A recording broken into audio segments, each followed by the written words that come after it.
Assalamualaikum warahmatullahi wabarakatuh. Bismillahirrahmanirrahim. Alhamdulillahi rabbil alamin.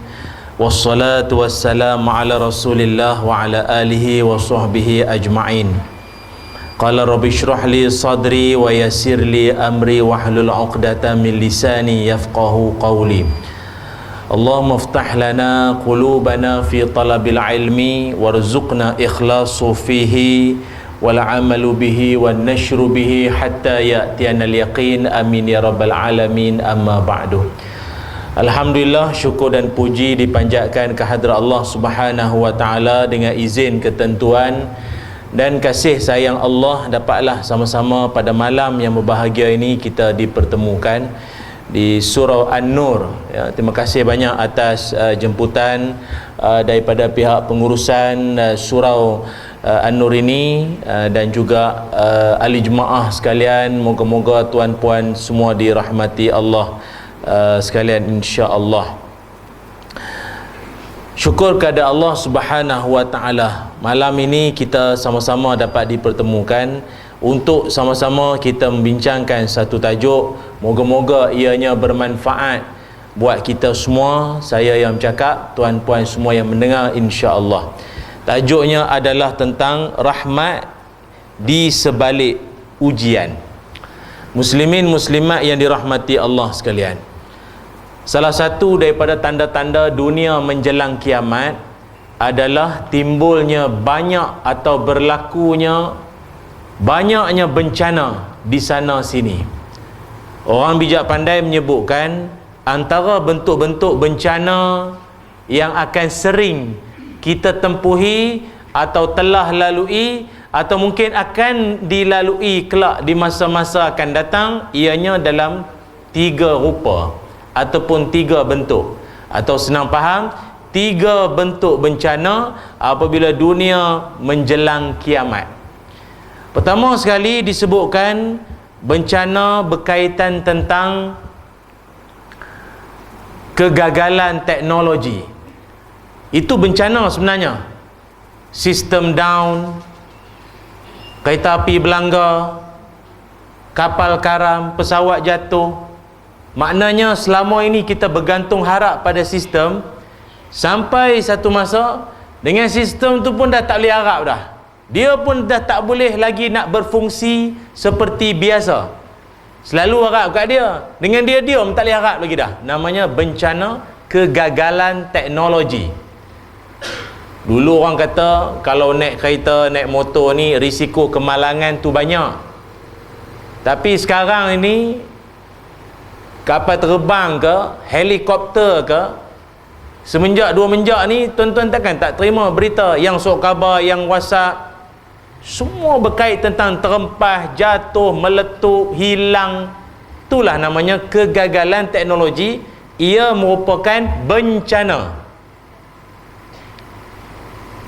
Dulu di airport KLIA kan pernah sistem down. WhatsApp, Telegram, Facebook, Instagram juga pernah sistem down satu hari itu. Orang yang sering berkampung dalam Instagram ni dia tahu lah. Macam tuan-tuan ni baca Quran je mana tahu, mana tengok WhatsApp semua ni.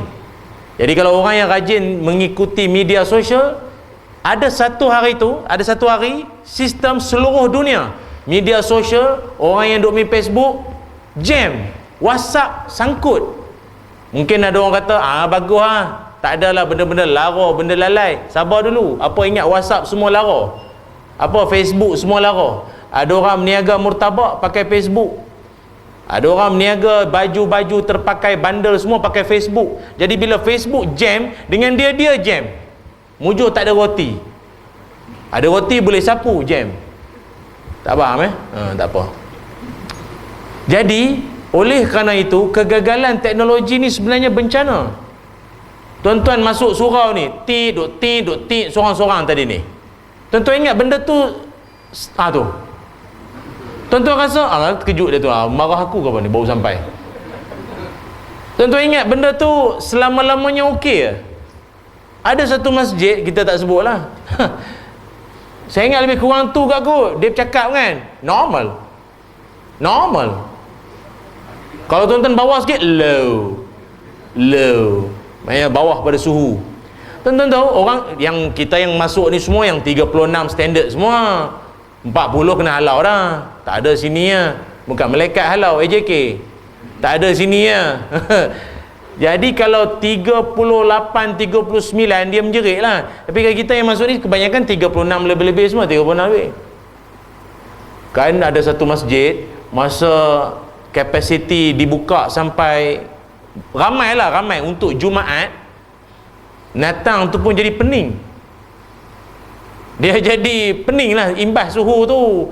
Dia biasa kalau orang duk test untuk farmasi tu nak cek demam tak demam ya, main dengan 1000 orang. 36 mari satu orang 16. Ngamuk dia, ingat aku cicak apa 16 suhu lah. Jadi maknanya benda-benda yang macam tu pun dia boleh jadi, maaf lah orang kampung saya kata, boleh jadi bengong. Itu pun bencana. Sistem down. Apatah lagi tuan-tuan simpan duit dalam bank tu. Kan sekarang ni orang duk sibuk cari emas lah ni, duk buat simpanan emas pula lah ni ha. Simpan dalam bank pun, tuan-tuan, dalam bank tu ada duit betul ke nombor? Tu dia sekarang ni. Orang dah mula risau dah. Macam mana ni? Kan kalau datang bencana, duit kita kena beku ke tak ni ha. Habis kalau bank pun macam mana, tenggelam macam mana? Wallahualam. Jadi itulah namanya bencana. Yang kedua, menjelang kiamat juga, bencana yang kedua bersifat apa? Iaitu social politik. Rusuhan, pergaduhan antara ahli-ahli politik. Itu bencana tahu tak? Kerana dia akan mengakibatkan banyak benda. Dia orang tu tak selesai, yang ni dah habis hanyut lah. Faham tak maksud saya? Itu bencana. Pergaduhan, rusuhan, tak puas hati sana, tunjuk perasaan, turun pumpang, itu bencana sebenarnya. Dan termasuk salah satu daripada bencana social politik. Social ni maksudnya kemasyarakatan. Bencananya juga termasuklah penularan wabak. Maka wabak penyakit yang sejak daripada dulu macam-macam nama, HFMD, H1N1, H3N2, sesemua babi, sesemua burung, sesemua unta, Zika, apa lagi, kencing tikusnya, leptospirosis, apa lagi, yang terbaru corona virus pun dah beranak jadi macam-macam keluarga dah. Omicron, entah apa lain nama tak tahu. Dia dah makin, sebenarnya dia makin beranak, dia lagi terror. Kalau yang sebelum ni kan kena matahari dia mati, dia bukan mati, dia tak berapa nak kuat sangat. Yang lagi orang lagi terror, dia lagi terror, dia lagi kuat. Wallahu a'lam. Itulah namanya bencana. Dan yang ketiga yang termasuk juga dalam kalangan bencana adalah iaitu bencana yang bersifat geologis ataupun bencana alam. Tanah runtuh, tsunami, kepala air, banjir, ini semua termasuk di kalangan bencana-bencana yang disebut sebagai bencana alam ataupun yang bersifat geologis. Maka sebab itulah kita nak merujuk pada satu ayat Al-Quran, yang mana ayat ini kalau kita sama-sama hayati, fahami, telusuri bersama, sikit sebanyak kita akan rasa, ya Allah, yang Tuhan sebut ni macam jadi ya, macam tengah jadi, atau sikit sebelum ni dah jadi, sekarang ni macam menjadi-jadi pula yang Allah sebut ini. Apa ayatnya? A'udzu billahi minasyaitonir rajim. Wa daraballahu mathalan qaryatan kanat aminatan mutmainnatan يأتيها رزقها رغدا من كل مكان فكفرت بأنعم الله فأذاقها الله لباس الجوع والخوف بما كانوا يصنعون. صدق الله العظيم. Allah Subhanahu wa taala berfirman, surah An-Nahl ayat 112. An-Nahl ayat 112. Kata Allah, Allah memberikan satu contoh sebuah negeri yang dulunya aman, damai, tenteram, yang mana didatangkan rezeki pada negeri itu mewah dari setiap pelosok, yang darat, yang laut, yang kebun, yang ladang, yang langit, yang udara, semua rezeki. Semua rezeki. Akan tetapi penduduk negeri itu kufur akan nikmat, ingkar akan nikmat Allah, maka Allah merasakan mereka, menyelubungi mereka itu dengan dua bencana, dua azab, dua bencana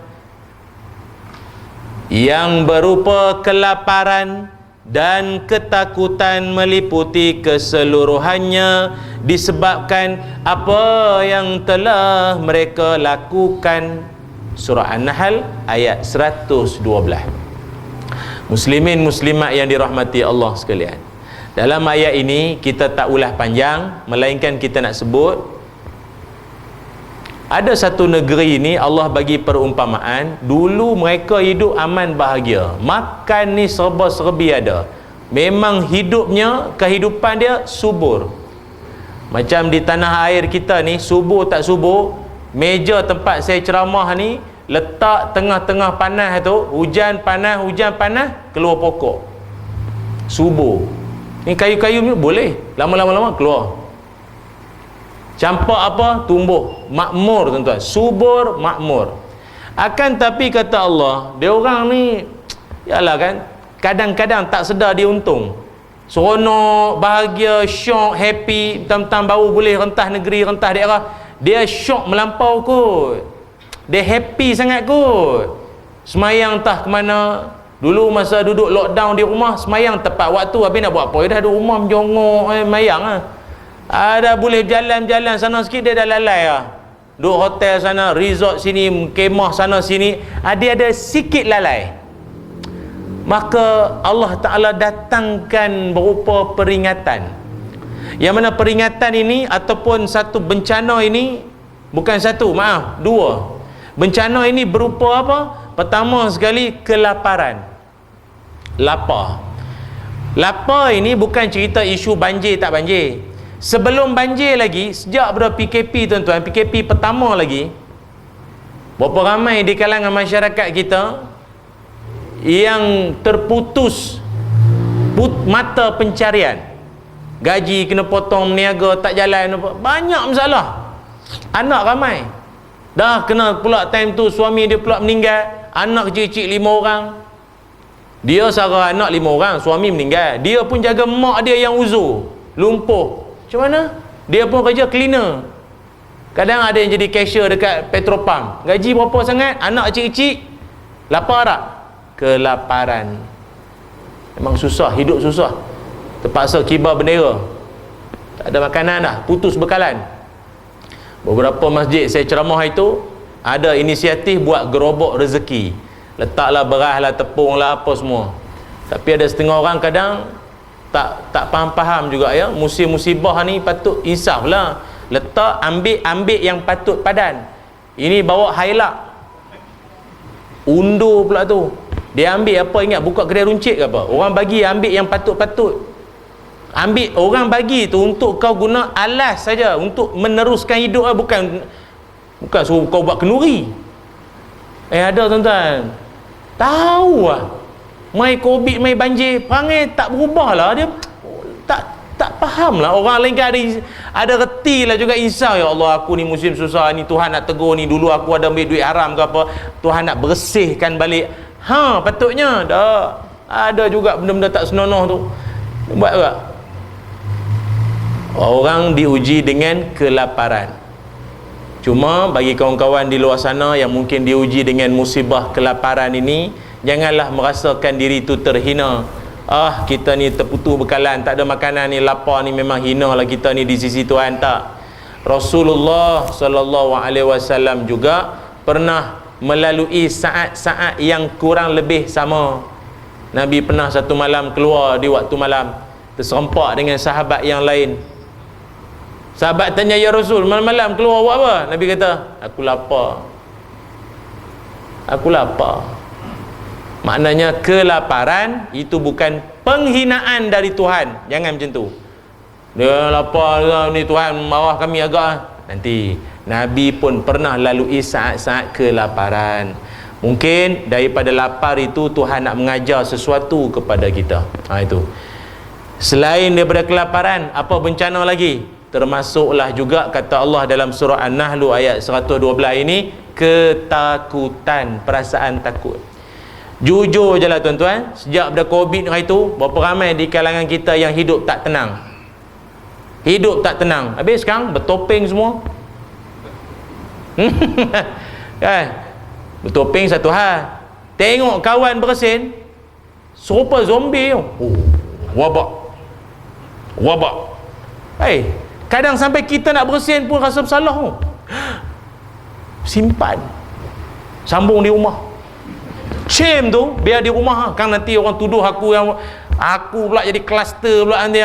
Kluster kuliah maghrib pula nanti. Panjang cerita. Takut. Berapa ramai tekan button lift pakai kunci, pakai lidi, tak berani pakai jari sendiri. Siapa pula yang tekan button kan? Kuman kat situ, aku tekan, aku korek hidung, kau masuk pula. Takut, dia takut. Dan adakah takut itu merupakan satu sifat yang kita kata apa dengan kuman pun takut? Itu biasa, itu normal. Standard lah tuan-tuan, musim-musim penularan wabak semua ada perasaan macam tu, takut, biasalah. Sampai satu tahap ni tuan-tuan, awal-awal dululah, ni cerita dah lama lah. Dulu kan corona virus ni kan daripada China. Lepas tu kan raya Cina kan banyak limau-limau tu. Berapa banyak limau kena buang. Tak berani dah, ini corona ni. Okey lagi, kawan saya cerita, paling teruk dia pernah jumpa ada orang nak order nasi goreng Cina pun takut. Kang dia kata ini kan bersembunyi pula balik nasi ni. Apa benda engkau dah? Itu melampau sangat.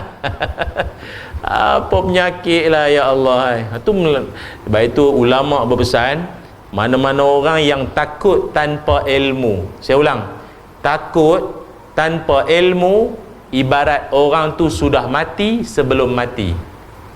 Orang yang takut tanpa ilmu, tuan-tuan dengan saya semua ni ada rasa takut tak?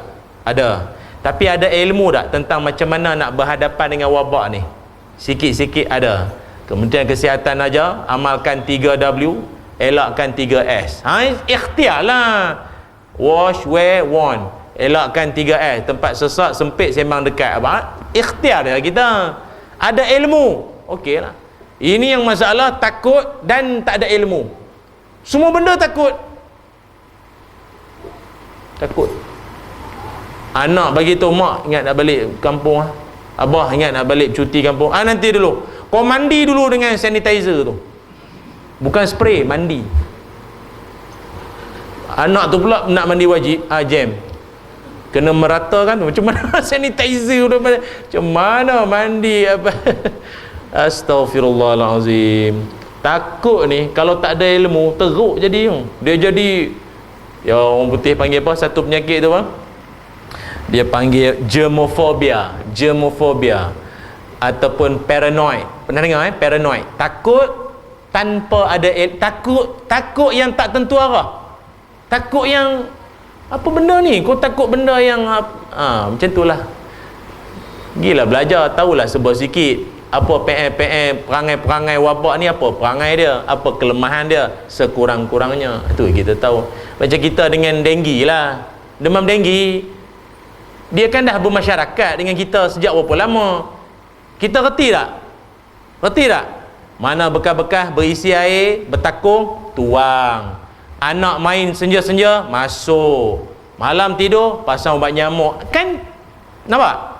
Tak lah tengok nyamuk macam rimau. Kita reti nak berhadapan dan menangani dia. Leptospirosis, kencing tikus, pun dah bermasyarakat dah dengan kita. Reti dah. Oh, mana pergi sungai ada lopak-lopak, air tak mengalir je, jangan pergi situ kan.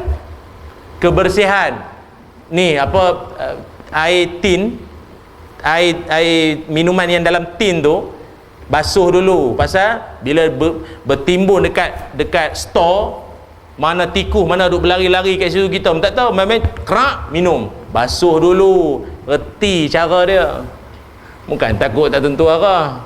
Ini maka sebab itulah kita tak nafi bahawa dua keadaan ini juga merupakan bencana yang Allah Ta'ala izinkan ianya berlaku. Pertamanya ju', lapar, dan yang keduanya khauf, iaitu takut, sebagai peringatan buat kita semua muslimin muslimat yang dirahmati Allah sekalian. Oleh kerana itu, berbalik pada tajuk kita tadi ni, iaitu rahmat di sebalik ujian. Apa makna rahmat? Rahmat tu apa dia tuan-tuan? Rahmat, setengah orang kita tanya rahmat tu apa, dia kata mega. Lain kita apa rahmat? Eka matra. Ini apa benda lah, awak menyanyi lagu tak habis-habis, orang tanya tu dia kait dengan arti-arti dia. Rahmat ni maksudnya kasih sayang. Rahmat maksudnya kasih sayang. Kalau kita kata semoga keluarga engkau dirahmati Allah, maknanya semoga keluarga engkau mendapat, itulah dia, kasih sayang Allah. Allah sayang kita semua, itu maksudnya rahmat. Macam mana yang kita nak kata rahmat di sebalik ujian, kasih sayang Allah di sebalik ujian? Pasal biasanya ujian ni benda kita tak apa nak berkenan. Siapa suka rumah dia hanyut? Siapa suka kasut kesayangannya dicuri orang? Slipper ke apa? Macam slipper saya warna merah bawah tu, jangan ambil, tak larat beli lah, hilang. Orang surau pandai, tak apalah ustaz, ni semua ujian Allah. Kalau slipper dia hilang baru dia tahu slipper ya ujian, tak apalah, kita pun ingat. Jadi ujian ni kebiasaan benda yang kita sendiri pun tak berapa nak berkenan, tak kena dengan jiwa kita. Kebiasaannya lah. Ada juga ujian yang kita pun suka, ujian wanita, ujian harta, ujian takhta, ujian dunia, ujian anak cucu. Dulu sebelum ada cucu, rajin datang ke surau. Jak ada cucu ni seronok pula main. Dan cucu tu kerap duk main waktu maghrib. Atuk jadi mangsa, opah toki jadi mangsa. Dah lama tak datang ke surau dah ni, melayan cucu. Cucu tak pergi datang. Cucu pula 5 orang, semua boy kuasa 5. Jadi toki jadi Papa Zola. Ceritanya tuan-tuan tak tengok ini semua jejak Rasul, tengok ni, tak apalah, silap pula contoh. Jadinya macam mana kasih sayang Allah di sebalik ujian, ni kita nak cerita. Pasal baru-baru ni tuan-tuan, saya tengok ada satu suasana tak berapa nak syok. Saya pun ada Facebook, ada Instagram, ada YouTube, tapi kita ni duk perhatilah gelagat manusia hamba-hamba Allah dalam Facebook ni. Ya Allah, ingatkan mari musibah ni makin, apa kata orang, makin nak insah berubah. Sebaliknya pun ada, maksudnya jadi makin hara pun ada perangai. Laju sangat mulut tu.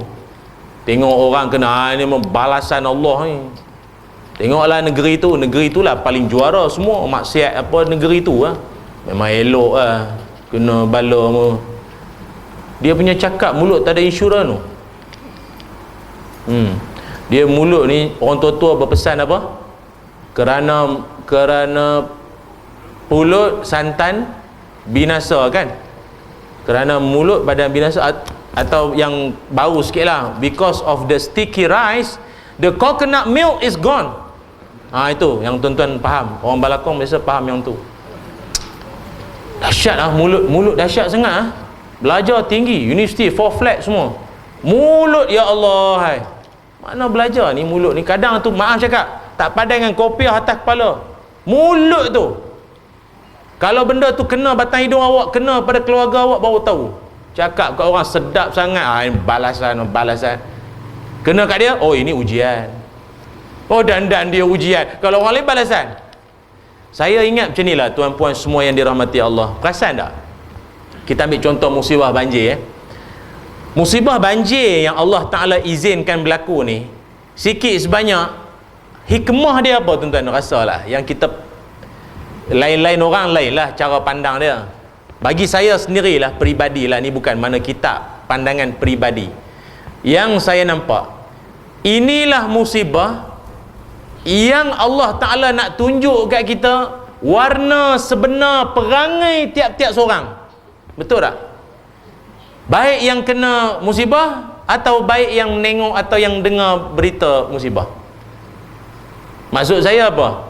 Ada orang pertama jenis bila tahu saja musibah ni jadi, dia tanpa buang masa, tak berlengah-lengah, terus turun bantu apa ada jalan on saja.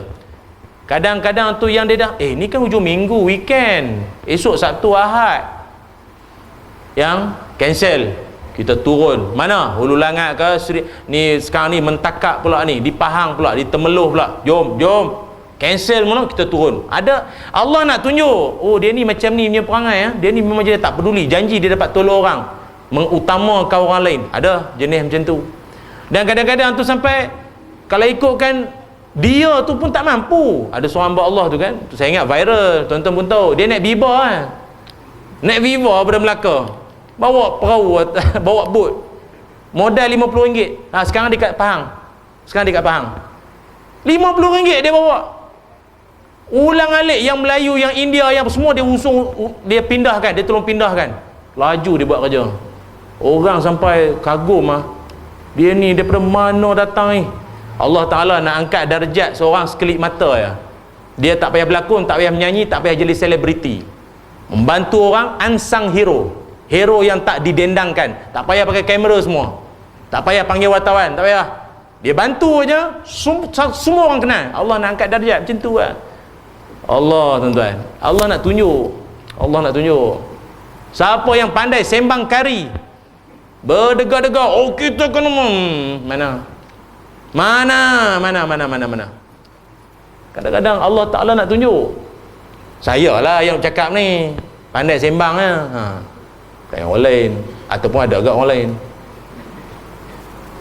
Allahu Akbar, muhasabah. Lepas tu nak kata apa, betul tak? Dan memang sungguh pun ada orang Allah Ta'ala nak tunjuk bahawa dia ni jenis dia kerja tak banyak sangat, kamera manjang. Tak tahulah, tapi nanti lu janganlah hukum lagi. Sampai kawan-kawan misi bantuan tu pun pelik. Masa atas bot kamera dah, turun gambar cepat. Lagi. Masa tengah lagi gambar ni, tengah bagi ni. Berlumpur, gambar. Kerja tak banyak, gambar banyak dari kerja. Wallahu a'lam. Kita tidak mengatakan dia ni riya ala ta'ajul ala sombong. Ingat, agama tak mengajar kita supaya menilai hati orang.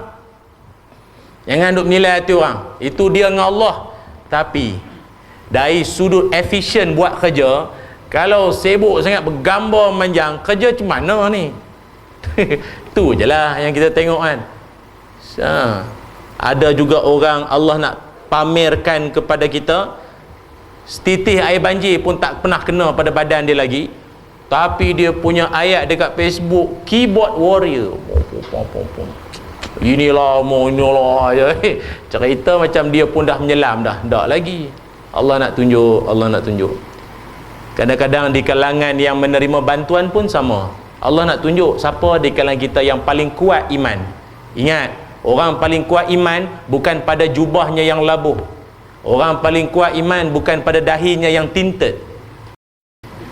Tinted ni yang tahap JPJ tak lepas punya tau, hitam legam betul, rentuk dahi punya kat sujud tu, kuat betul. Orang tahu itu iman kuat. Mana dahi dia, kau tengok dia punya dahi 3 biji tu. Orang biasa 2 ada 3 biji tu. Macam mana dia sujud, tenyih agak. Itu bukan lambang keimanan lagi, bukan. Itu benda boleh adjust, benda boleh buat kontok boleh. Tak, pasal sekarang kan orang setengah-setengahnya menilai luaran. Sekarang zaman packaging cantik, dalam tak ada apa. Dalam hampir loh ini luaran cantik, ribbon semua. Manusia pun sama. luaran. Wah, kita tengok macam uji ni ada apa ni dalam ya Allah, ini ya manusia sama. Bukan itu ukuran dia. Tapi ada setengah orang Allah nak tunjuk iman dia tatkala dia diuji. Ahasiban nasu an yutraku an yaqulu amanna wa hum la yuftanun. Surah Al-Ankabut ayat yang kedua. Adakah manusia itu mengira-ngira bahawa cukup sekadar dia mengaku kami beriman tapi belum diuji? Allah kata apa? Takkanlah senang sangat mengaku kami beriman, belum diuji lagi. Kena saja baru tahu iman kita di tahap mana. Ada orang tuan-tuan, Masya Allah, kena ujian macam ni, semayang tak tinggal. Semayang tak tinggal. Kan viral agak baru ni kan, ada brother tu, hamba Allah tu, tepi ni air banjir dia, Allahu Akbar, semayang banjir semayang tetap semayang. Duduk di pusat pemindahan pun cari ikhtiar jalan, semayang tetap semayang. Di situlah ukuran kita. Ini kadang tak banjir pun tak semayang, telah banjir pun tak tahu. Tak banjir pun tak semayang, macam mana? Orang sini ke ada? Venezuela. Allahu Akbar. Allah nak tunjuk, walaupun adalah hujung-hujung telinga kita ada dengar juga di kalangan yang menerima bantuan tu menangis-nangis, terima kasih lah, terima kasih, tengoklah rumah cik ni habis lah, dengan almari dah kembang, dah kena buang semua, dah melonggok, tak ada apa dah tinggal lagi, dah mengasih lah, ingat kat makciknya. Ada juga kadang-kadang orang bagi sumbangan, bagi ni mengasih, tapi ni je ke? Allah nak tunjuk ni je ke? Kami nak yang lain, yang ni tak mau, banyak arah. Tapi tak apalah, pihak yang memberikan tu cuba sedaya upaya menyantuni. Barangkali ada orang kita tak di tempat dia, mungkin dia sedih, dia memang betul-betul dia nak benda lain, tapi itulah sikit sebanyak kita nampaklah setiap warna-warni sikap manusia yang ada di sekeliling kita. Ada setengah orang hidup mewah, dia tak pernah hidup susah, tak pernah.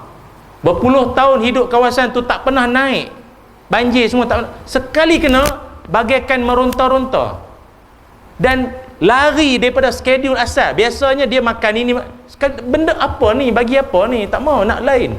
Mungkin padahal kita diajarkan supaya redha, syukur apa yang dapat. Inilah dia. Sebab itu kasih sayang Allah ni begitu luas sekali tak kala bila ujian musibah datang melanda kita. Namun sedikit pembetulan lah, kalau dalam masyarakat kita masih lagi berpegang bahawa semua yang datang menimpa ini adalah balasan daripada Tuhan, kita minta dia tolong istighfar banyak-banyak sikit. Nampak sangat kadang tu belajar mengaji tak habis, nampak gayanya lah, nampak gayanya. Walaupun kita tak nafi, memang sikit sebanyak apa yang berlaku ini kita ada sahamnya juga. Maknanya faktornya memang ada kaitan dengan perbuatan kita. Kata Allah Ta'ala dalam Quran, وَمَا أَصَابَكُم مِّن مُّصِيبَةٍ فَبِمَا كَسَبَتْ أَيْدِيكُمْ وَيَعْفُو عَن كَثِيرٍ. Dan apa saja musibah yang menimpa kamu disebabkan oleh perbuatan tangan-tanganmu sendiri, dan Allah memaafkan sebahagian besar dari kesilapan kesalahan kamu. Surah Asy-Syura ayat 30. Asy-Syura ayat 30. Betul tak? Tangan-tangan kita mana longkang-longkang elok mengalir, dah pi campak sampah sumbat. Ada tong sampah elok-elok tak pi buang elok, dah lempar ke tong longkang.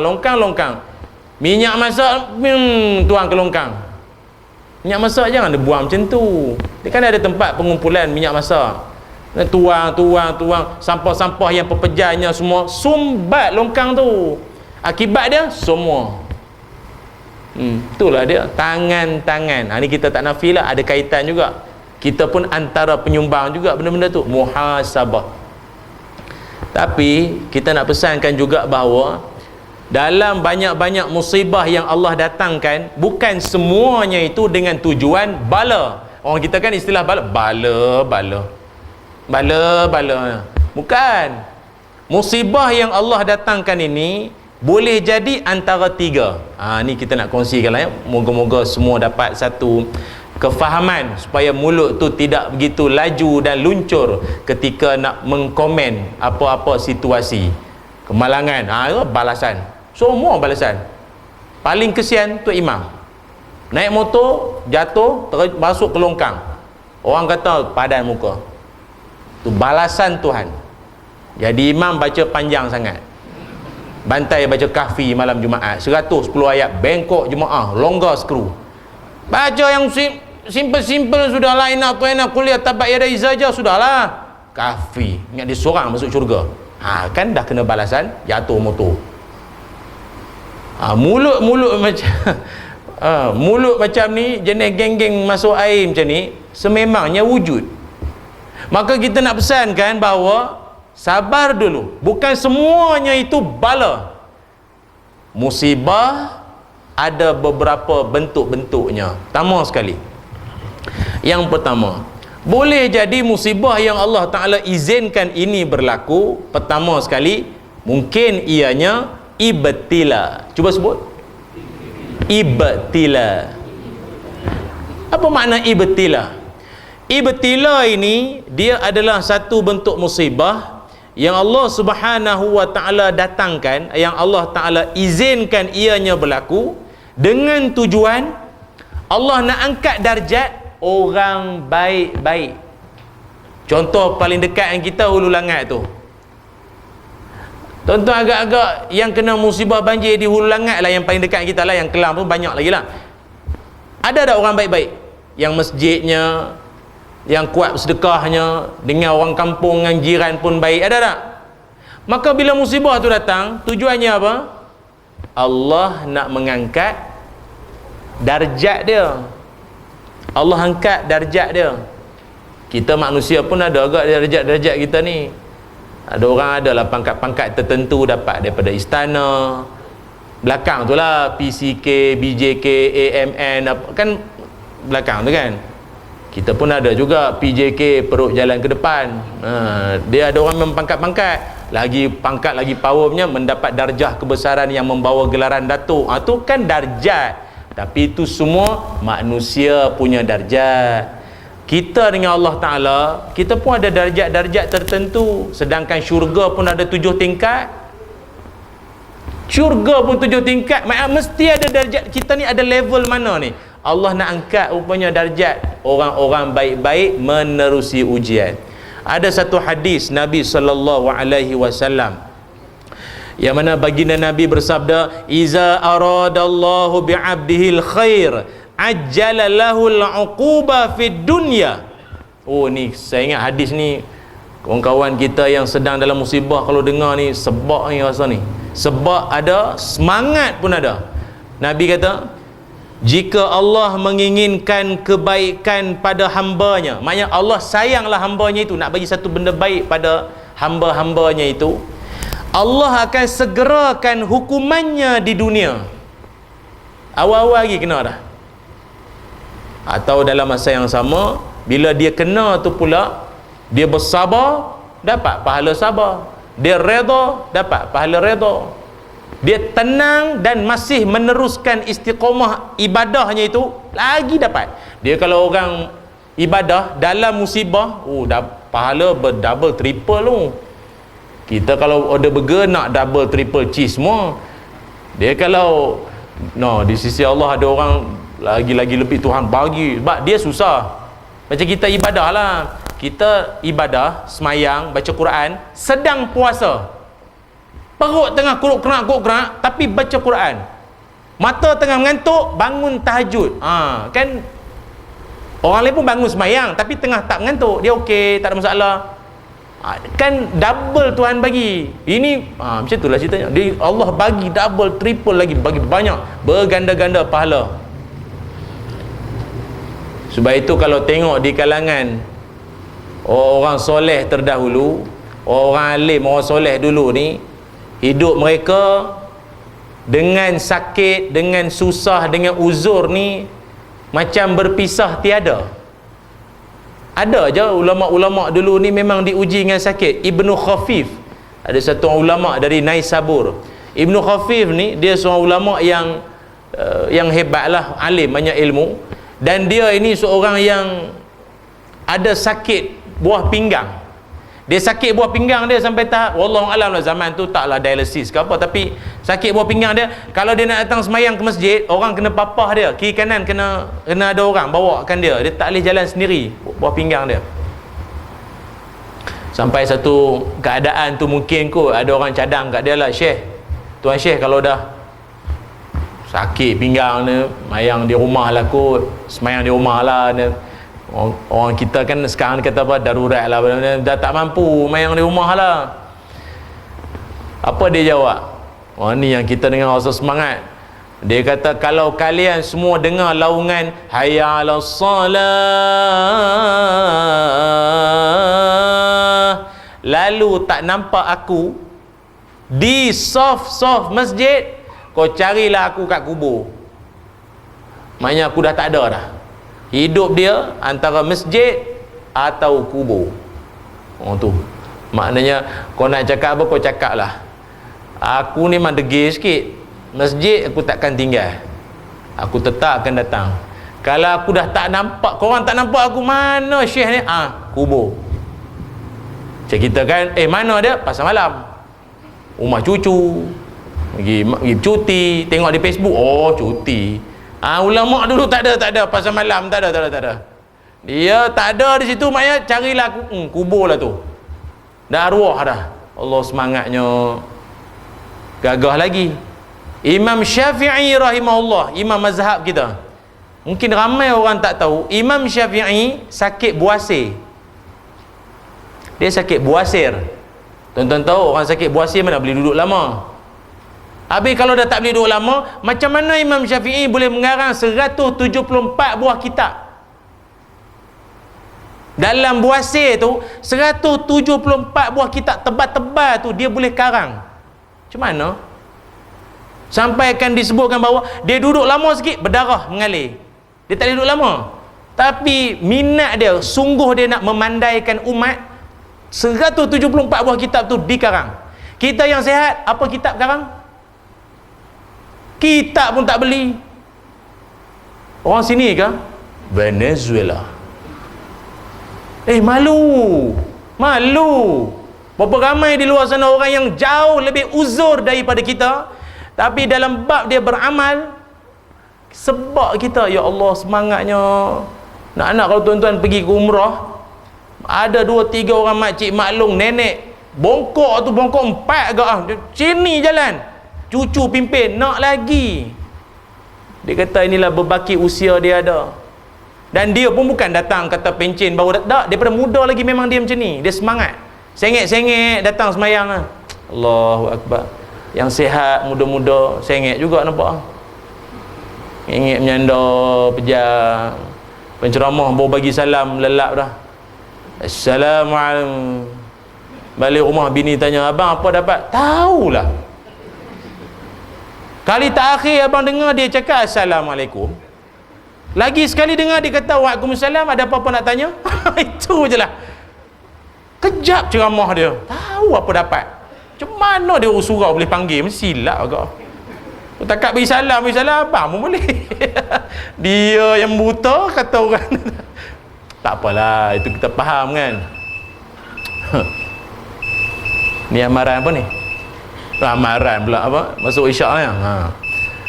Tuan-tuan, sebab itu ada orang, dia Allah Ta'ala izinkan didatangkan musibah kena pada dia dengan tujuan apa tadi saya sebut? Ingat lagi tak? Ibtila. Malah orang soleh dulu-dulu menganggap bahawa musibah yang kena pada dia ini sebagai tanda kasih sayang Allah. Orang soleh dulu kalau dah lama musibah tak kunjung tiba, kadang-kadang dia jadi resah. Tuhan ni, Allah Ta'ala ni masih sayangkan aku tak lagi ni. Kan dia Allah sayang. Ulama orang soleh-soleh takkan Tuhan tak sayang. Tapi dia ada rasa tu yang kadang keluar. Syair-syair ilahi las tulil firdausi ahla. Apa terjemahan dia? Wahai Tuhan, ku tak layak ke syurgamu, namun tak pula aku sanggup ke nerakamu. Tu bahasa orang tawaduk, merendah diri. Setengah orang salah faham, dia kata itu ayat orang tak ada prinsip. Tak layak ke syurga, ke neraka tak nak. Kau nak duduk mana? Bang, itu bahasa orang tawaduk.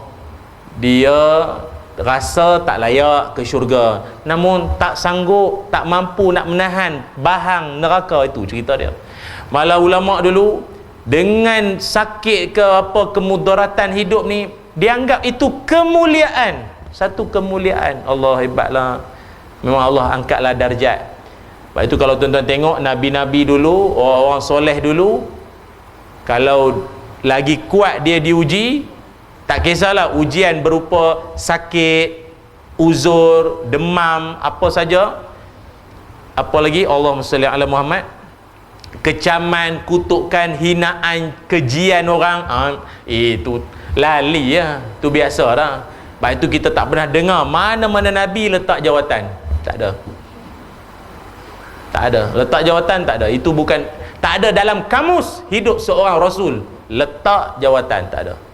Cuma baru-baru ni lah, taklah barulah, beberapa tahun dulu ni kita pernah dengar ada Nabi mengumumkan letak jawatan. Tapi benda tu pun dah selesai dah lah ya. Dah selesai dah. Tak siapa lantik dia, tiba letak jawatan. Itulah dia tuan-tuan ya, Nabi-Nabi dulu. Namun ada satu lagi yang sangat, saya ingat kalau saya cerita ni, mungkin tuan-tuan pun celik mata dan hati bila dengar. Dalam kalangan sahabat-sahabat Nabi sallallahu alaihi wasallam, ada seorang sahabat Nabi ini namanya Ubay bin Ka'ab radhiyallahu an. Ubay bin Ka'ab ini seorang sahabat yang dia ni rajin duduk dengan Nabi, belajar, menelaah apa tak faham dia tanya. Dia memang tekun dalam bab ilmu. Satu hari dia pernah dengar Nabi SAW bersabda. Nabi bersabda, ma yusibul mu'min min wasabin wala nasabin wala hammin wala uzrin wala ghammin wala adha hatta syaukatu yushakuha. Nabi kata, tidaklah menimpa seseorang orang beriman itu berupa kesakitan, rasa letih, khawatir, bimbang, sedih, kesusahan hati, atau paling-paling pun dia tu tertusuk duri. Maknanya kau ada benda tajam ke apa kan? Jalan atas kapek kan, kita tak tahu kapek tu ke ada benda apa, selumbar ke apa, sak kena. Maka kata Nabi, walaupun sekecil itu memedihkan dia, menyakitkan dia, apa dia dapat? Orang tu lah yang terkena tadi tu, apa dia dapat? Kaffarallahu biha min khotayahu. Allah akan hapuskan dosa-dosanya. Allah hapuskan dosa-dosanya. Ini poin yang kedua. Pertama, ibtila. Yang kedua, musibah Allah datangkan dengan tujuan kafarah. Cuba sebut. Kafarah. Kafarah ni maknanya cuci dosa-dosa. Allah nak hapuskan, membersihkan ialah hati kita daripada dosa-dosa yang menimbun tinggi banyak tu dengan jalan musibah yang didatangkan. Macam kita kan kadang biasa habis majlis bang, marilah sama-sama kita tutup dengan tasbih kafarah. Kenapa namanya tasbih kafarah? Yang subhanakallahumma bihamdik asyhadu alla ilaha illa anta tu kan? Sebab masa sepanjang kita duk cakap-cakap ke meeting mesyuarat apa tadi tu, kadang-kadang ku ada yang lalai-lalai, lara-lara, mengutuk-mengutuk, mengumpat-mengumpat pengurusi CEO ke apa tadi kan. Di ujung tu tutup dengan tasbih kafarah tu, jadi yang sepanjang tadi tu kasih settle lah, kasih cuci bersih tu, sebutnya kafarah. Ada satu majlis hari tu, MC itulah, kadang MC ni dia membaca skrip, kembang agak mata tu tengah hari ikut. Tuan-tuan, begitulah ceramah yang begitu menyedarkan. Oleh itu marilah kita tangguh majlis kita ini dengan tasbih kafirah. Lain tu kafarah, kafarah lah. Kafirah tu kafir. Habis kafir belaka pula dia. Kafirah. Kafirah. Sebut betul-betul tuan-tuan ya. Jadi kalau yang kedua ni namanya kafarah, menghapus dosa. Cuma bila hadis yang saya bacakan tadi yang Nabi sebut ni, Nabi kata hatta kalau tertusuk duri sekalipun Tuhan ampunkan dosa. Macam tuan-tuan pernah kot, macam kita orang lelaki-lelaki ni kadang selalu gak jadi mangsa.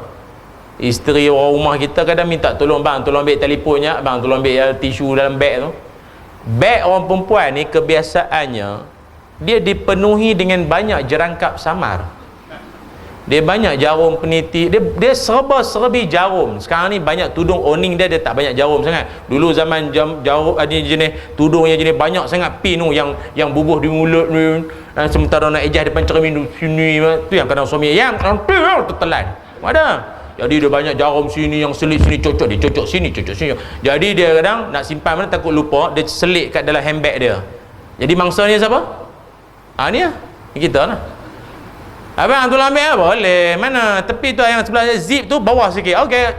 Kena. Cak kena. Mulut jangan duk mencarut, jangan duk maki amun.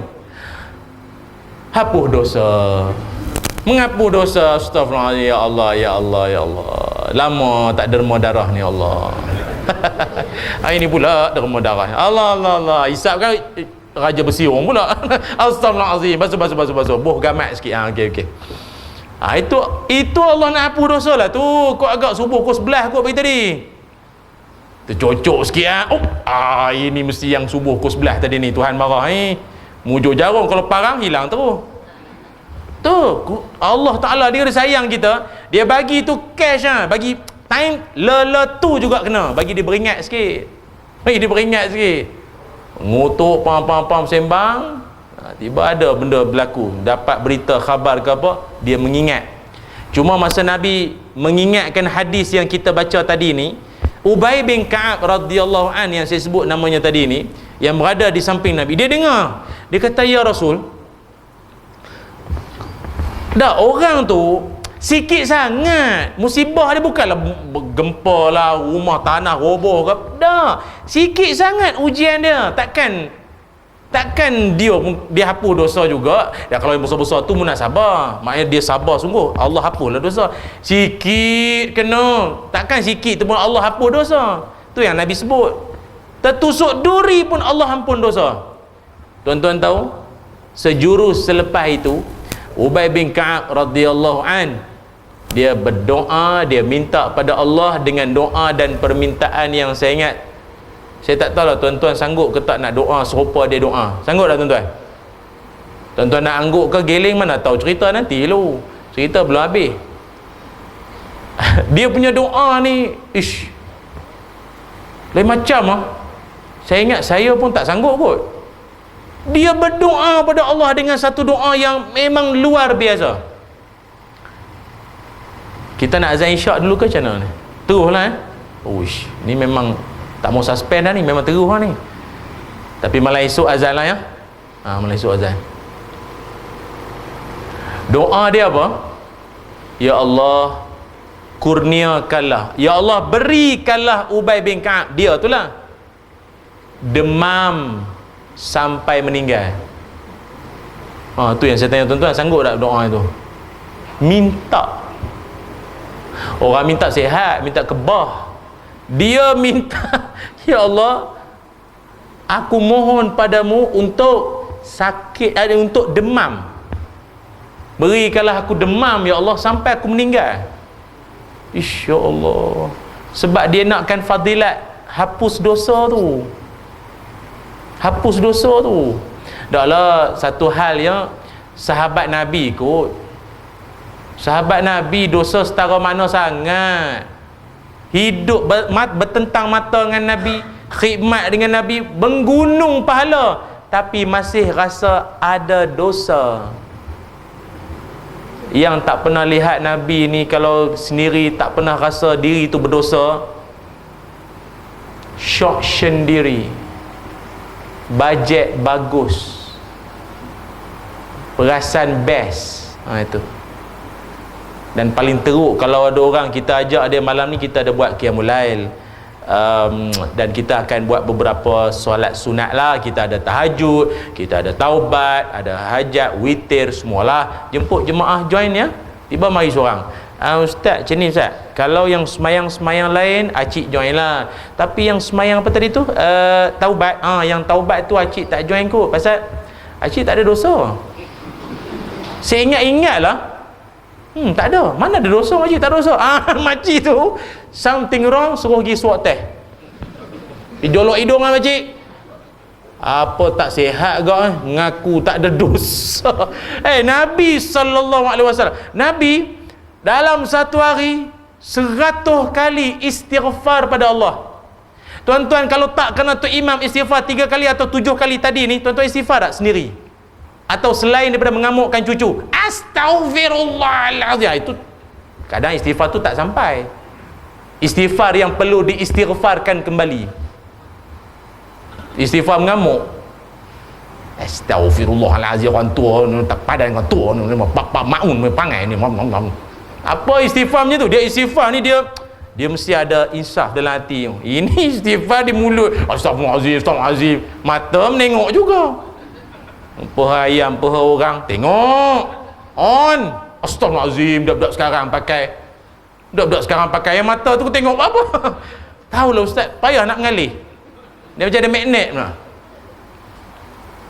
Itu dia minta pada Allah supaya demam. Tapi dia ada syarat sikit lah. Dia minta demam pun, dia kata, ya Allah bagilah aku demam, tapi dalam demam-demam pun tak menghalang aku dari solat berjamaah, berjihad, khidmat dengan Nabi, ibadat siang malam.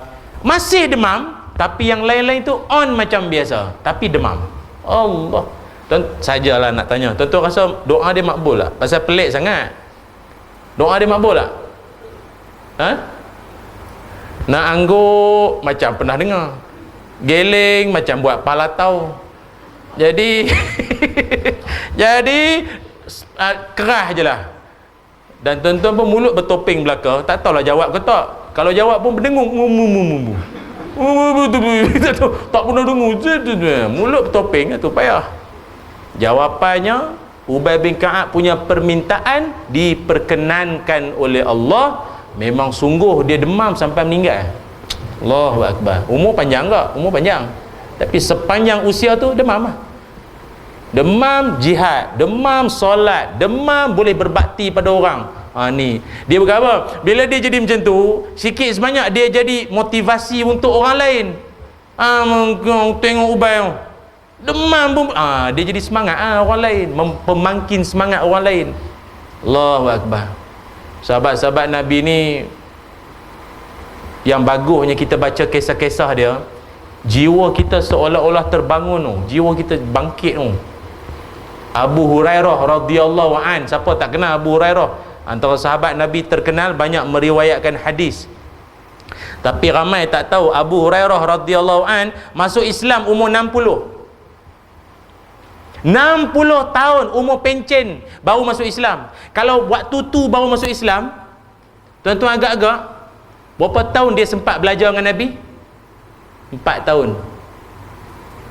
Dan Nabi wafat. Dalam masa 4 tahun tu, usia 60 tahun bukan alasan untuk dia mengatakan bahawa dah lama dah, tak larat dah, tua dah, bengkok habis dah, larat dah, orang muda-muda lah pula. Dah. Lagi 60 lagi menjadi-jadi. Lagi semangat, datang majlis ilmu, tegak duduk, dengar, celik mata terang. Ini batuk daripada luar. Orang kata, Haji malam ni ada apa lah? Ada ceramah. Oh, ceramah. Yalah. Tak buat live ke? Live boleh tengok pada rumah. Dia nak juga tengok pada rumah sambil makan krepek. Saya sebenarnya kamera ni saya raikan je lah, ikutkan hati saya. Kalau ikutkan saya lagi suka mari ke sini daripada tengok di rumah. Ini yang tengok ni tak tahu, tengah makan bahulu, relax, baring baju tak pakai plekat, sengit sebelah. Mana ada? Itu je lah. Kan duduk ni kan lain macam ni semua. Duduk dengar, walaupun dalam hati tengok jam, bila nak habis. Tajuk apa malam ni? Musibah, ujian. Ujian tu panjang pula ceramah malam ni. Lain kali tak payah panggil ceramah ni kan. Itu yang kedua. Kafarah ni maknanya Allah nak hapuskan dosa-dosa kita. Allah nak bagi kita hidup ni menggunung dosa. Umur tak panjang, dosa banyak, tak malu. Umur pendek, dosa menggunung. Lepas tu tak reti nak tobat dah tu. Tanya bila nak tobat, tunggu Ramadan. Macam hidup. Bila nak tobat haji? InsyaAllah lah Ramadan. Pasal Ramadan, subuh esok belum tentu hidup. Nak tunggu Ramadan. Tu Tuhan sayang kat kita, dia datang kalau musibah ini. Cuma dalam banyak-banyak musibah yang didatangkan Allah Ta'ala ini, berdoalah pada Allah, moga-moga ianya bukanlah berupa bala. Cuba sebut. Ya, bala ni satu benda yang kita pun tak nak. Kerana apa? Kalau tadi yang pertama tadi, siapa ingat apa dia? Awal tadi apa dia? Ibtila tu musibah yang didatangkan untuk orang baik-baik sebagai jalan Allah nak angkat darjat dia. Allah nak angkat darjat dia. Kan ada ayat-ayat mulut-mulut orang cakap, loh kesian, ustaz pun meninggal. Dah ustaz tu kan dia duk merawat orang kena santau sihir lah, apa istria lah. Ustaz tu pun meninggal kena sihir. Sian ustaz tu ya. Pelik, macam mana ustaz boleh meninggal? Kita nak tanya apa masalah kau makcik? Dia soal meninggal ni, bukan ustaz tak ustaz. Dalam Quran kan Allah kata apa? Ma asaba min musibatin illa bi iznillah. Tidakkan datang satu musibah kecuali kacau sama izin Allah. Allah izin. Penceramah ke ustaz meninggal, maka cara dia meninggal tu barangkali sakit, uzur lama, sakit, nak ceramah pun susah. Allah angkat darjat dia. Itu ingatlah. Cuma kalau yang kedua tadi kafarah, Allah nak hapuskan dosa-dosa kita. Dia kalau kafarah ni lebih kepada orang yang musibah tu, kepada orang yang dia ni kalau ikut, dia ni bukan jahat, tapi kadang-kadang dia ada naughty sikit. Dia ada nakal sikit, faham tak? Dia surau pergi. Tapi kadang-kadang duk mengintai, duk menengok anak dara ke apa, laman web merapu pun tengok juga. Kopiah itu boleh lipat. Benda boleh adjust, lipat simpan. Tadi dialah muka sah depan tahniah, anda berada di sah pertama itu. Dia juga yang jangan bawah ni pula, bawah tak. Yang duduk sah pertama ni, karaoke Jamban, token RM1 satu lagu. Selamat tinggal pujaan.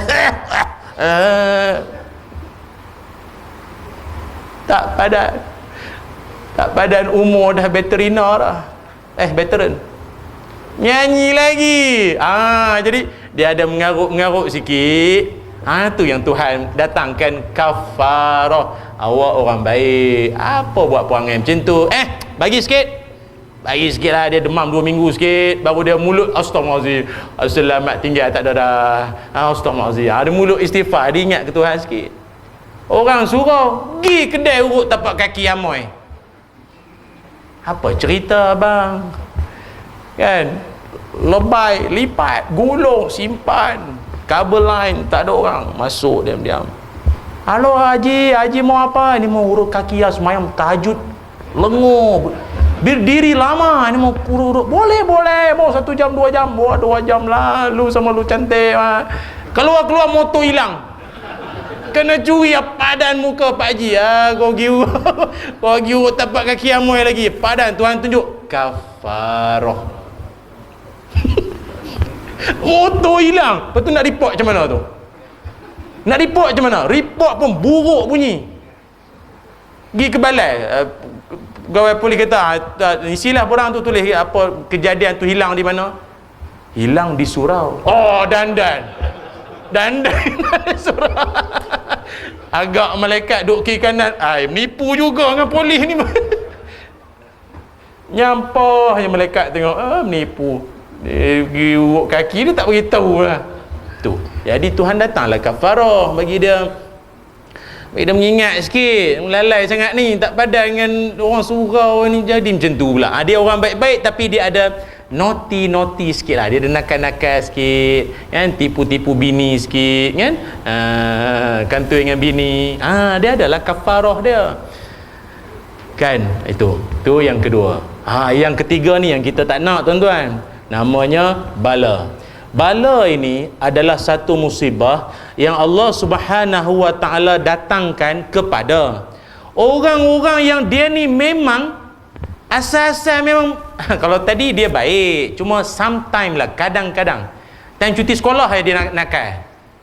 Time weekdays okey. Weekend dia punya tanduk kasih keluar. Ekor lagi panjang. Hari biasa okey, dia tak macam tu pun. Tapi yang bala ni cuti umum, cuti ujung minggu, cuti sekolah ke apa, itulah perangai dia. Buruk, jahat, zalim. Maka Allah datangkan musibah berupa bala. Dan bala tu pula mungkin situasi dia sama macam yang atas tadi, yang ibtila, yang kafarah tadi, cuma dengan beratnya lagi, dunia dia kena. Macam yang ibtila dengan kafarah tadi, dunia saja tu pun tak lama. Lepas pada tu akan ada lah, Tuhan akan balas balik, semua akan dapat rezeki, Tuhan akan ganti balik semuanya. Tapi kalau yang bala ni teruk, dunia dia kena, akhirat pun kena. Contoh paling senang tuan-tuan nak faham dan hadam, Firaun, Namrud, Qarun. Ini semua figura-figura yang dunia pun dah kena bantai, dah kena empuk dah. Akhirat nanti kau tunggu, ini lagi dahsyat. Itulah namanya bala. Kita ni tuan-tuan, tu saya kata paling-paling tidak pun 2 hak atas tu cukup lah. 2 hak atas tu jadilah. Kawan-kawan kita kena tu, yang 2 tu lah, janganlah yang ketiga tu. Yang kita duk marah ni, orang kita duk tuduh kawan-kawan kita yang kena tu, yang nombor 3 tu macam kau baik sangat, betul tak? Jangan cakap macam tu kat orang. Serupa dah menyamakan dengan Firaun dah tu. Macam Qarun kan. Qarun ni sajalah sembang-sembang adik-beradik kita ya, anak beranak lah saja sembang-sembang. Qarun ni Allah Ta'ala marah sangat dengan Qarun ni pasal apa tuan-tuan rasa? Qarun yang kalau kita korek-korek tanah belakang rumah, kalau terjumpa orang kata harta apa? Qarun. Padahal harta kita Qarun. Tahu pasal apa? Qarun juga dapat nama. Qarun ni yang Allah Ta'ala marah sangat pada dia kerana beberapa sebab. Antara penyebab Allah marah sangat pada dia ni jenis harta dia itu sudahlah tidak diinfakkan, tak dizakatkan, ataupun tak diagihkan menyumbang wakaf tolong orang ke apa, tak satu dah perangai dah. Lepas tu pula dengan harta yang dia ada, sibuk nak melaram menayang ke orang. Tu yang Allah marah. Maka tuan-puan semua, harta kita kalau tak banyak sekalipun, yang sedia ada, saya ingat tak payahlah kot sibuk nak melaram ke orang, buat live, tunjuk ke orang, meja makan sampai 2 depa, rak kasut sampai 16. Perlukah nak tunjuk tu semua? Tidur atas duit, bergolek baring, gosok ketiak pakai duit, sendal pintu pakai duit RM50. Perlukah tunjuk tu semua? Tuan-tuan tahu tak, perangai yang seumpama itu pernah dilakukan Qarun dulu. Allah rakamkan dalam Quran, a'udzubillahi minasyaitonirrajim, fa kharaja ala qaumihi fi zinatihi qala allazina yuriduna alhayata ad-dunya ya laita lana misla ma utiya Qarun innahu ladzu hazzin azim. Kata Allah, kemudian Qarun keluar kepada kaumnya dengan memakai perhiasannya. Pada waktu itu dia memakai perhiasan sambil menayang-nayang, tunjuk pakaian dia, jenama tali pinggang dia, sambil makan cendol durian. Contoh bila pula Qarun makan cendol? Kalau Qarun masih hidup, punya perangai seumpama itulah. Nayang ke orang, serupa orang lain tak boleh beli, dia seorang dalam dunia macam boleh memiliki segalanya. Tunjuk ke orang, lempar-lempar duit, perangai-perangai, menayang-menayang kekayaan. Perangai-perangai ini Allah larang. Apa faedah kau buat tu? Allah bagi supaya kau agihkan kekayaan itu dan syukur. Bukan nak menunjuk ke orang. Tuan-tuan tahu tak apa kesan duk tunjuk kekayaan ke orang? Tahu tak apa kesan dia? Allah sebut dalam ayat yang sama juga, iaitu kalau tuan-tuan rajin nak tengoklah, surah Qasas ayat 79. Al-Qasas ayat 79.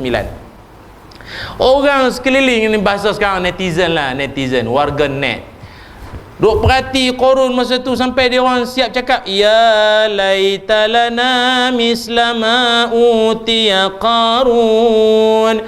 Untunglah kalau kita dapat hidup macam Qarun. Untunglah kereta mewah, rumah besar, duit banyak, kasut cantik, branded semua, bini lawa, mama. Orang kiri kanan semua memuji-muji dia, melangit ni semua. Dan dia orang siap cakap, innahu lazu hazzin azim.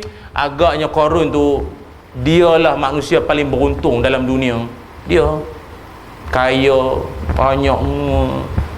Itu masalah. Bila ada orang, manusia menunjuk-nunjuk, mempamer kekayaan, akan menimbulkan dalam hati orang-orang yang memandang ini, loh aku, faham tak? Akhirnya kita pun tak bersyukur. Ada orang kadang benda tak patut nak dirungut, tak patut nak dikomplain. Sebab itu dia hidup, jangan banyak komplain lah tuan-tuan. Jangan duk komplain lah, syukur sudahlah. Jangan dirungut. Rumah yang besar, letih nak mengemas, syukur ada rumah, ada tempat berlindung. Jangan dirungut. Baju banyak, letih nak dilipat, syukur ada baju. Jangan dirungut. Suami tidur berdengkur, kurang-kurang suami tu tidur sebelah kita, faham tak? Bunyilah macam-macam pun. Kadang-kadang bunyi macam kat pot kelang pun ada.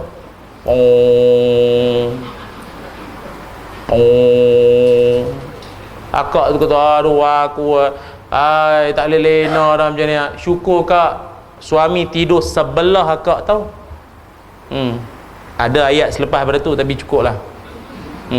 Dia tidur sebelah akak tu kira untung. Walaupun bunyilah beruang ke, bunyi serupa macam pernah dengar dalam zoo bunyi macam ni, tak apalah, janji satu dia sihat, tu je lah. Daripada tak berdengkur langsung dan terus senyap, tak bernyawa, lagi panjang cerita. Syukur je lah. Jangan jadi serupa Qarun. Akhirnya Qarun ni Allah datangkan bala kepada dia, musibah dahsyat terhadap dia, iaitu Allah Ta'ala, fa khasafna bihi wa bidarihil ard, kami timbuskan harta-harta dia semua masuk habis, terbenam dalam bumi, terbenam dalam tanah. Dan akhirnya kata Allah, semua netizen yang tadi kata apa? Untung jadi Qarun. Bila dia orang tengok Qarun terbenam masuk ke bumi, apa dia orang cakap? Dia orang cakap apa? Sekejap saya cari ayat dia. Dia orang kata apa? Kata mereka,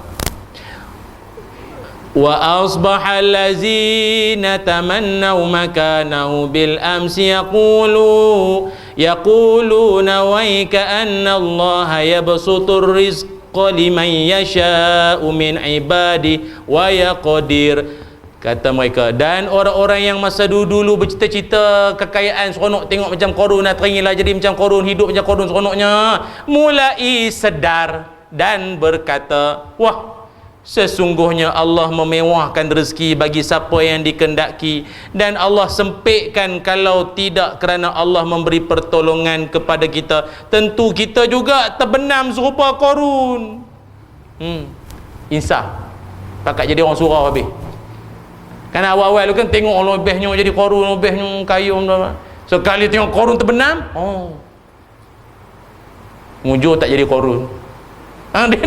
Quran ni kalau tuan-tuan baca, dia sedap. Kita rasa macam, ya Allah, perangai orang dulu tak jauh beza dengan orang sekarang. Beza zaman dia. Beza zaman. Perangai lebih kurang lah. Jenis dapat sikit nak jangan begitu. Maka yang kita bimbang sekali dalam hidup adalah kalau sekiranya beroleh bala, na'udzubillah min zalik. Oleh kerana itu Imam Ghazali rahimahullah berpesankan kepada kita, apa dia pesanan Imam Ghazali? Tatkala kalian ditimpa musibah, sematkanlah dalam dada 3 perkara. Apa dia 3 perkara itu? Pertama sekali, di saat engkau ditimpa musibah, ingatlah bahawa ada orang jauh lebih teruk musibah berbanding engkau. Tu ya Imam Ghazali pesan. Kita rasa ada mungkin di kalangan kita ni ada orang kena isterinya ke apa kan, kena kanser ke apa, meninggal. Kurang-kurang dia meninggal sekalipun, meninggal depan mata, ataupun dia start dia sakit dan mula kritikal tu, kita di samping syukur.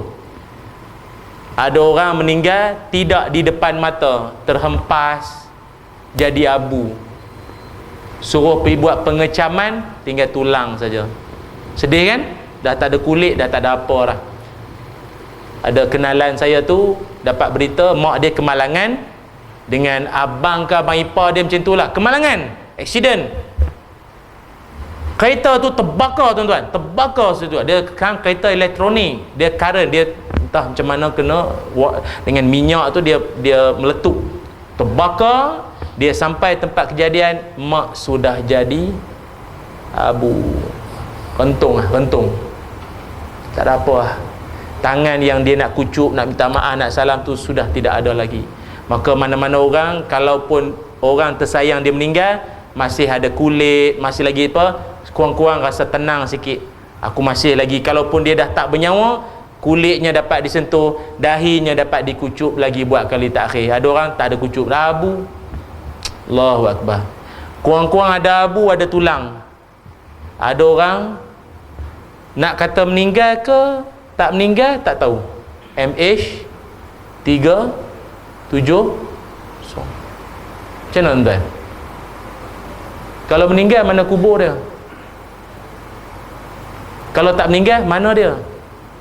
Jadi siapa-siapa yang ditimpa musibah, bila ingat macam tu, oh, syukur ya Allah, aku masih lagi engkau beri satu benda yang orang lain tak ada. Hati jadi tenang. Satu. Yang kedua, kata Imam Ghazali, tiap kali bila engkau ditimpa musibah, jangan sesekali tinggalkan Allah. Jangan. Pasal apa? Setengah orang bila dia ditimpa musibah, dia disibukkan dengan musibah tu. Maaf, contoh ya, rumah tengah kena macam tu sini, yang dia sibukkan nak kemas itu, nak cuci, nak ambil water jet, tembak semua, semayang dah. Dah semayang dah. Ha, nampak? Jangan sibuk, ya betul. Yang ini pun Allah datangkan, yang solat tu Allah yang suruh. Ha, macam tu. Dia jangan abai. Tu yang kedua.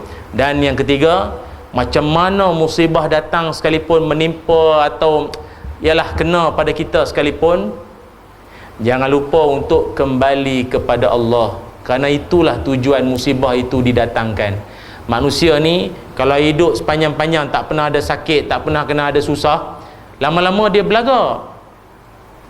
Sembang pun jadi belagak. Ha? Ada satu orang Pak Haji tu, kita pernah jumpa dia. Orang rajin datang masjid surau lah. Sajalah dia tak banyak sembang, tapi kita sekali tu saja nak ramah. Tanya dia, Haji, mana motor parking kat mana? Tak nampak pun motor mana parking. Apa motor? Kaki 70 cargas, sehat, tak ada sakit. Ni semua muda-muda sakit banyak. Itu kuliah tangguh, tak datang, tak sihat, kata ni 70. Belagak. Baru tak sakit dah belagak. Tu yang Tuhan bagilah sesemua sikit. Allah, dia ada Allah tu yang nak tu. Ini pantang puji sikit. Oh, tengoklah kita makan tu makan ni, yang jaga mana alhamdulillah. Tu yang nak dengar tu. Ini mulut sangat ni. Maka ujian Allah datang, tujuan ingat pada dia. Kawan saya dulu rajin duk main kepak besi ni, apa alah, gym. Badan dia masa dolah dia Dia adalah ustaz penceramah aku, agak ada imam pun dia. Badan memang sadar lah macam tu. Badan dia jalan memang bukan dia saja mendada nak belagak, memang dia macam tu, jalan tegak. Kami kalau kata dia, oh dia kalau pakai jubah tu memang dia akan jadi macam ketul tu memang ada. Oh, kami kata hebat dia, badan tu macam tu.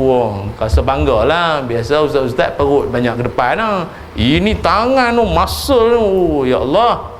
Sekali denggi.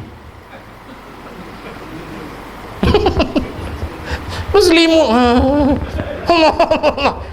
Tuhan bagi nyamuk. Nyamuk. Tak payah rimau, nyamuk. Nyek. Habis. Dah, saya tak kata kawan saya tu belagak, kan dia tengok marah. Dia tak belagak. Tapi nak bagi taunya, dalam hidup ni segak, sehat, segar, sikit boleh, sikit. Sekadar cubitan dari Allah. Ingat, aku kasih engkau sehat, badan sadar, segak, handsome, ganteng semua, itu Allah kasih pinjam saja. Akhirnya engkau akan serupa macam orang lain juga, terbujur kaku masuk lubang sama saja. Wallahu alam. Cukuplah setakat ini saja sembang-sembang kita. Mudah-mudahan bermanfaat dan mendatangkan kesedaran buat kita semua. Bagi yang berkesempatan esok, saya pun terkejut juga macam mana ngatur ni. Rupa malam ni saya di sini. Esok saya di surau Impian Ihsan. Surau Impian Ihsan mana belakang ni?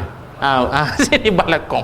Saya tengok malam ni Balakong, esok Balakong. Saya tanya PA saya, ni salah ke Balakong ke Balakong? Sama tu, sama Balakong. Oh, tempat sama tak? Lain tapi dekat-dekat. Oh ya ke?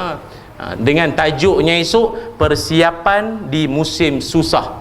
Apa persiapan kita yang diajar oleh Allah dalam Quran? Kalau ditimpa musibah, dia tak kisahlah musibah tak musibah, musim-musim susah ni, apa persiapan yang perlu dilakukan yang diajarkan dalam Quran. Esok insya-Allah kuliah subuh, bagi mana-mana yang berkesempatan jemput hadir sama insya-Allah. Bismillahirrahmanirrahim. Allahumma shalli ala sayyidina Muhammad wa ala ali sayyidina Muhammad. Allahumma inna nas'aluka ilman nafi'a wa rizqan tayyiba wa amalan mutaqabbala. Allahumma inna na'udzubika min jahdil bala wa darkis syiqa wa su'il qada. Allahumma inna na'udzubika minal barasi wal junun wal juzam wa min sayil asqam. Ya Allah, ampunkan dosa kami, ampunkan dosa mak ayah kami, ampunkan dosa pasangan dan anak-anak kami. Ya Allah, kurniakan kami ilmu yang bermanfaat, rezeki yang baik dan amalan yang diterima. Ya Allah, pelihara dan kurniakan keselamatan, kesejahteraan buat sahabat-sahabat kami yang sedang diuji dengan musibah banjir pada ketika ini. Ya Allah, kurniakan kesabaran, hati yang tenang dan redha dalam jiwa mereka dalam saat berhadapan dengan saat-saat yang getir ini. Ya Allah, ya Allah, tetapkan iman mereka, teguhkan akidah mereka. Ya Allah, ya Zal Jalali wal Ikram. Rabbana atina fid dunya hasanah wa fil akhirati hasanah wa qina azaban nar. Wa sallallahu ala sayyidina Muhammad walhamdulillahi rabbil alamin. Taqabbalallahu minna wa minkum. Aqulu qawli hadha wa astaghfirullahal azim li wa lakum. Assalamu alaikum warahmatullahi wabarakatuh. Wallahu alam.